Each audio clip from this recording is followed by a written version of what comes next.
how many videos can I start by applying this lip gloss, but it really is the best. Hi, hello, good morning. It is Wednesday, which means I have help, which also means I get to go and write uninterrupted for several hours, and I'm very excited about it. However, I'm realizing there's only so much of that I can keep sharing before you all just like lose your mind in boredom. It's a lot more fun to write than it is to watch somebody write. But I thought today I would share some kind of crazy story with you. I realize, I'm gonna preface this by saying, like, I understand that not everyone believes in this stuff. I understand that it sounds crazy. I understand people have arguments against it, and that's okay. I'm not telling you that this is what you have to believe. I'm just going to share what's happened for me and let you take that information and do with it what you will. I'm also going to preface all of this by saying that I believe in God, I believe in prayer, I believe in the power of prayer. I am a non-denominational Christian. This is where people might be a little bit like, what? Maybe you already know this, maybe you don't. The process of manifestation and the process of Christian belief in prayer is the same. And there's actually documentation in the Bible that mirrors exactly the same concepts as the concept of manifestation. If you don't know anything about manifestation or prayer or anything like that, the concept is that you ask, you believe, you receive. And that's the same principle with manifestation, law of attraction, The Secret, if that's something that you've heard of before. And people will like go bonkers and sell this story of how it really works. And they sound kind of crazy. I'm not going to deny that. They sound kind of crazy. However, I have noticed this to be true on a number of occasions, particularly in the negative, where I have had this anticipatory feeling that something bad was going to happen. I have this anxiety, this worry. I keep fixating on this same thought. Despite the fact that there is no evidence that this is what's happening, I find a way to just wholly focus on that thought. And guess what happens? It happens. And it has happened a number of times for me. Most recently, I had this anticipatory fear that I was going to lose my job. There's no evidence. There was absolutely zero evidence to indicate that I was going to lose my job. The position was literally created for me. These people sought me personally out to do this work for their company.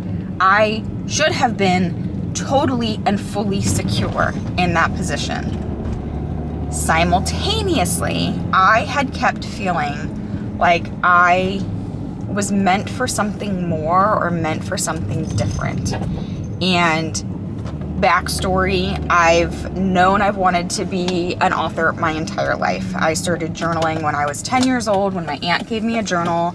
And from that moment on, I wanted to write stories. I wrote a short story when I was in 5th grade called The Girl of Funny Faces. And it was garbage. But I just remembered that feeling of bringing a character to life, feeling seen and heard by crafting this story that presented kind of a deeper concept that I was internally feeling, but presenting it in a way that was relatable to other people. And I grew obsessed with that feeling. And I went on to continue to write. I journaled. I always scored really high on writing assignments in school, despite the fact that I was not smart. I was not book smart. I am still not book smart. You tell me something that is like a straight up fact, I will not remember that piece of information. I have to attach information to something that matters to me for it to stick. However, tell me a fictional story or even just a real life story. I will remember almost every single detail of that story if you've told it to me in a way that makes me feel something. Fast forward to graduating, and I graduated in 2008. Obviously, as a millennial in 2008, the world of finding a job was just obscure. But also, and this is strange, as a creative writing, I was an English major, but I concentrated in creative writing. So I say that I majored in creative writing. I didn't. I majored in English with a concentration in creative writing. This seems strange to me, and I hope that the narrative around this has since changed. But I would argue that the art of being a creative writing major in school was basically the indoctrination that you will never succeed doing this. That you will never, ever be a successful author, that this is a pipe dream, it's a 1 in a million chance, you might as well just go wait tables because it's never going to happen for you. I don't know if that was just particular to my program. It seems like it's been the reality for others in the same type of field, but anyone who's ever wanted to do something creative, it doesn't even necessarily have to be someone that wants to be an author. I feel like we are just taught from the get-go, it's not going to happen. It is unrealistic. You are wasting your time. You better find anything else to do because this is never going to happen for you. And I immediately believed that. I believed the reality that I was living in was that I had this deep burning passion for this thing that I wanted to do but would never be able to do. I still kept doing that thing with the understanding and belief that it will only ever be for fun, that it would never find me success, that it was unrealistic to expect anything more from it. I also started a blog in 2009, and I had the time of my life with this blog. This blog brought some of my best friends into my life. It certainly helped me hone my craft. I found my voice through writing. I found just my sense of purpose, and it was where I felt the most secure and happy and excited. But I also knew in the back of my mind, despite the fact that I was getting sponsorship deals that were handing me money, every time that happened, I would just repeat the thought that this is a one-off thing, this is not real, whatever. I, looking back now, can see the problem. But we're gonna continue. So I wrote the book. I had my blog at the time. My blog was not hugely successful. It wasn't one that everybody on the planet knew about, but I had a following. I had loyal readers who, whatever I had written, they would buy just because they were excited for me and they had been part of the process of the whole process of bringing the book to life. I feel like that was a preview of what was to come because I feel like that's where I'm at right now, but in a different way. So when I launched the book, I had a very, very minuscule launch day.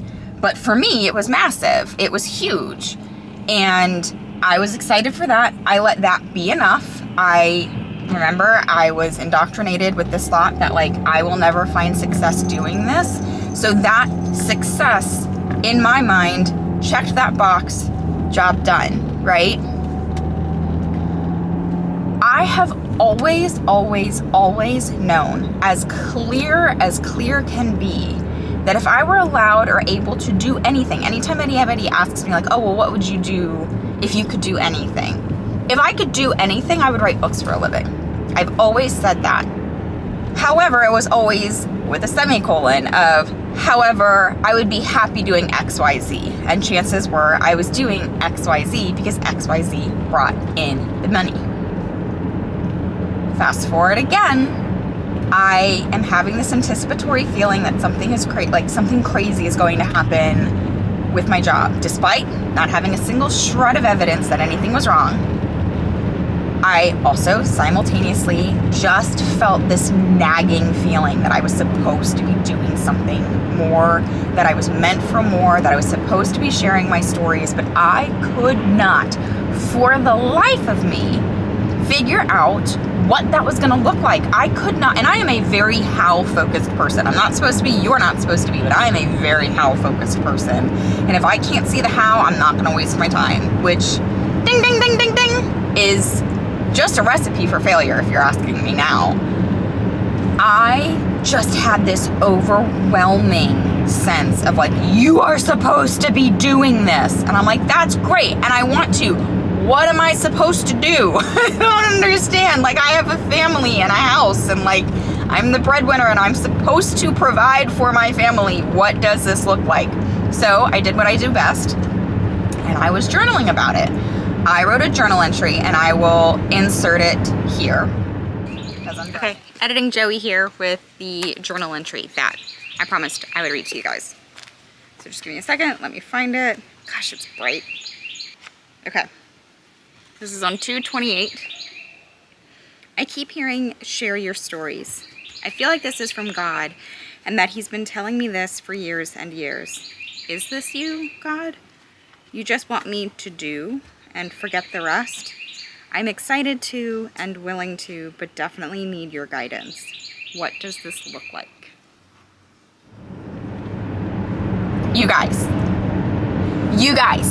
Okay, listen when I tell this to you. I wrote that before my son was awake, so that was maybe like 6:15, 6:30 in the morning. Around 9:30, I want to say, is when I got laid off. I also think it's very important to let you know that at the time that I got laid off, previously to this, I had been having these thoughts in my mind that I was supposed to be on TikTok, but I didn't know what that was going to look like. So because I didn't know what it was going to look like, I created a handle that was my old screen name back in high school when I felt the most myself. And I created this handle, and I had been creating content, but only as drafts for weeks. And on that particular day, for some reason, I set that particular day as the launch day for this TikTok. So that morning at 8 a.m., I posted my first video. The first video is me sharing a cottage cheese salad recipe thing. Because in my planner, I had it set that I was going to launch this TikTok. For whatever reason, despite not having any awareness as to why, I didn't have a following, I didn't have a niche, I didn't have any idea. I was just told to prepare this TikTok channel. So I prepared the TikTok channel. I had one follower, and it was a friend of mine. That at 8 a.m., I post that first video. I don't pay attention to it because I'm working, I have a job. By 9:30, 10 o'clock, my boss asks me to hop into a quick Zoom. I hop in, and the bomb gets dropped. And I didn't really react. I felt like a coldness washing over me, but I didn't immediately cry. I just accepted the information. The cold washed over me, and I didn't know what to do. I called my husband, called a good friend of mine, and I was like, I just went into solutions mode, but I didn't know what solution. I mean, we're talking I needed to make money now. I needed to already have secured another job. That's how dire this was going to be. And I had this thought to go into Amazon and make my ebook as cheap as I could possibly make it. I wanted to make it 99 cents. Amazon wouldn't let me make it 99 cents. So I made it $2.99. I had to wait several hours because it takes a while from when you make an edit in the back of your KDP for it to for it to sync, for it to actually show up as live. And so I didn't want to make this video and have someone go and look at my Amazon and it still show up as the old price. So I had to wait until that was all published and cleared. And so several hours later, this is maybe 1 o'clock, my son is down for a nap, and I made the TikTok. That video sat at 0 for 7 hours. Not one single person had seen that video. But in the back of my mind, I knew that it was what I had to do. It was my only chance. It was my only chance of saving my family in that exact moment. Because I could apply to jobs, and I was applying to jobs. I could apply to jobs, I could do it, but nothing was going to help right now. That in my mind was the only thing that I could do to get help right now. And if it worked, awesome. If it didn't, which is not what I was expecting, but it was kind of what I was anticipating, was that it was likely not going to produce anything. But I did have this inkling in the back of my mind that, like, it could go viral. Maybe it will, maybe it won't. I don't know what I expected. But once it started, it just kept going. And I had a conversation yesterday with my sister-in-law where she was talking to me about, like, how this is that moment that other authors dream about, because there's this whole concept of, like, breaking through, right? You have to break through. Once you've broken through, that's it. Like, you're there. It's still very scary, but you have to break through. That was my breakthrough. I couldn't see the how. All I knew was the what. And I've known the what since I'm 10 years old. I've known the what since I am 10 years old. I want to be an author. I wanted to be a career author, but I couldn't figure out how to get there. I didn't have to worry about the how. The how gets figured out by God or the universe or whatever you believe in. I believe in both. You don't need to know how you're going to get there. In fact, I truly believe that my focus on the how for the last several years is what has caused none of my success to happen. All of the things that I knew deep in my bones could be mine, I wasn't getting them because I was hyper-focused on the how, and the how would trip me up, and I would stop before I really ever even started because the how just wasn't making any sense. I never focused on the what. I focused on the marketing strategy. I focused on funnels and workshops and webinars and all this. That's not what you're supposed to focus on. You are supposed to focus on what it is you want. So I'm going to tell you right now, my entire life, every part of my life looks different than it did 2 months ago. I have been handed on a silver platter everything I have ever dreamt I could ever want. I don't know how that happened. I still don't really know how that happened. I do not know how it happened. I cannot make sense of it. But I am living proof that if you know what you want and you ask for it with real intention, that you believe it to be true, because I knew and I believe and I have believed my whole life that I was meant to tell stories. I believed it. I didn't understand it, but I believed it. And so when I wrote that journal entry, what I did not know was that I was setting all of this into motion. Because I knew in that moment that something was coming. I couldn't anticipate exactly what it was. I didn't realize that I was manifesting my layoff and everything that happened beyond that. I didn't realize that, but I have certainly manifested other negative things happening in my life because I hyper-focused and hyper-fixated on that thing. I worried about it so much that it happened. What if you shifted that energy? What if you shifted all of that worry to just focusing on the life that you actually want? Get super, super clear on what you actually want. Don't worry about if it's realistic. Don't worry about how it's going to happen. You don't have to worry about that at all. I didn't know that. I didn't realize that. I thought that it was all up to me and that everything had to be a struggle and everything had to be hard. It doesn't have to be. Things are going to be hard, but it doesn't have to always be hard.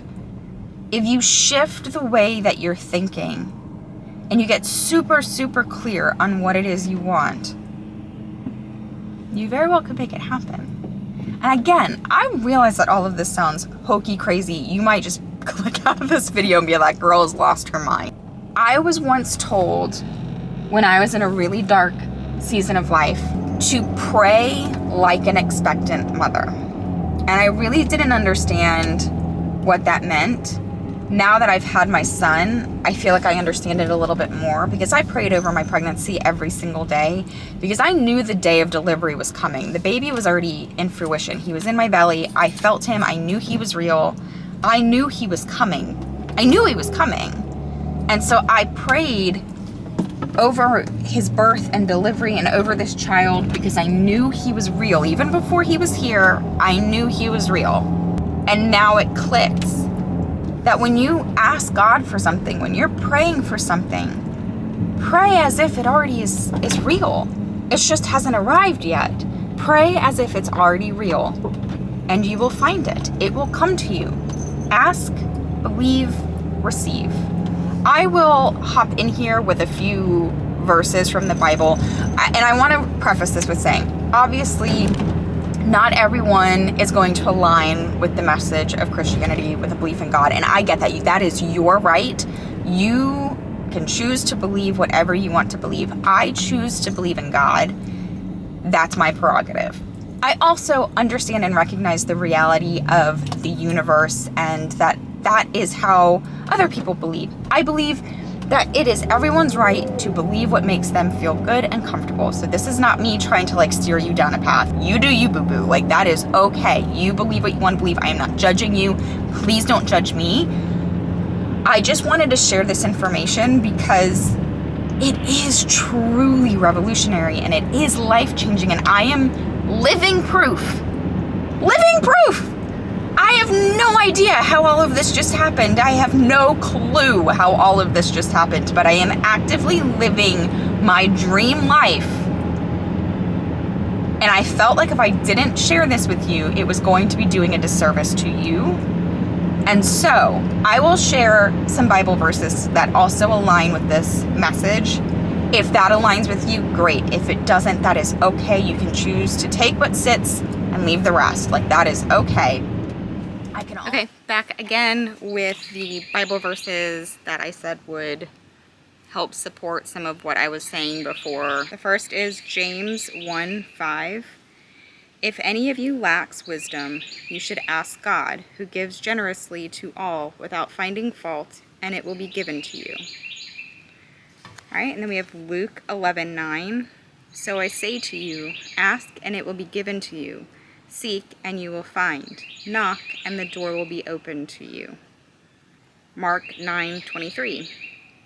Everything is possible for the one who believes. Okay, and this one might be the most aligned with that whole concept. It's Mark 11:24, and it says, therefore I tell you, whatever you ask for in prayer, believe that you have received it, and it will be yours. If I can leave you with one thing, get clear. Get clear on what it is you want. Get clear. Get clear on what you want. Focus on what you want. Don't worry about the how. Focus, really focus on what you want. Believe it in your bones. Know that it's coming one way or another. Know that it is coming. I have always known in my bones that I would be an author someday. I never realized it would happen like this.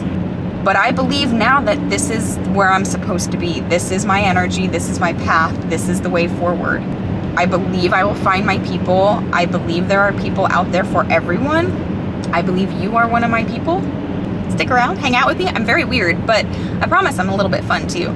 I hope that you will find that you can have the life that you want if you truly believe that you can have it. Just get clear on what you want. That's all you have to do. Just get clear. I realize this is a very different vlog for today, but I felt like I had to share it. If I didn't share it, it was gonna make me crazy. You can find me on TikTok where I share a little bit more behind the if you wanna see that whole story unfold, you'll see it better if you go to my TikTok, because that happened in real time through TikTok, and I am so grateful that that whole thing is documented, because it's just kind of the coolest thing ever.